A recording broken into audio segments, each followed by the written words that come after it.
Police મહાનિરીક્ષક Chirag Kordia, સરહદી range Bhuj તથા પૂર્વ કચ્છ પોલીસ અધિક્ષક સાગર બાગમાર તરફથી પ્રોહિબિશન જુગારની બદીને નેસ્તનાબૂદ કરવા જરૂરી સૂચના આપેલ હોય, જે બાબતે નાયબ પોલીસ અધિક્ષક મુકેશ ચૌધરી તરફથી પણ જરૂરી માર્ગદર્શન મળતા પોલીસે ઇન્સ્પેક્ટર એસવી ગોજિયા દ્વારા આ બાબતે અસરકારક કામગીરી કરવા જણાવેલ હોવાથી સર્વેલન્સ સ્ટાફના કર્મચારીઓ ગાંધીધામ સપનાનગર વિસ્તારમાં પેટ્રોલિંગમાં હતા.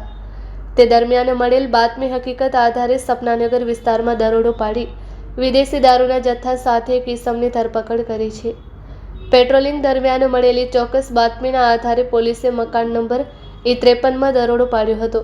આ સ્થળેથી 40 વર્ષીય જીતેન્દ્ર પરસોત્તમ ભાટિયાને અલગ અલગ બ્રાન્ડની વિદેશી દારૂની બોટલો અને મોબાઈલ સહિત કુલ 2,06,549ના મુદ્દામાલ સાથે ઝડપી લીધો હતો.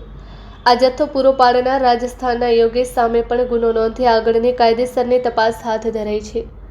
આ કામગીરી ગાંધીધામ બી ડિવિઝન પોલીસ સ્ટેશનના પોલીસ ઇન્સ્પેક્ટર એસવી ગોજિયા તથા police sub inspector LN Vadhiya તેમજ સર્વેલન્સ સ્ટાફના પોલીસ કર્મચારીઓ દ્વારા કરવામાં આવેલ છે. Report by Bharti Makhijani, Gandhidham.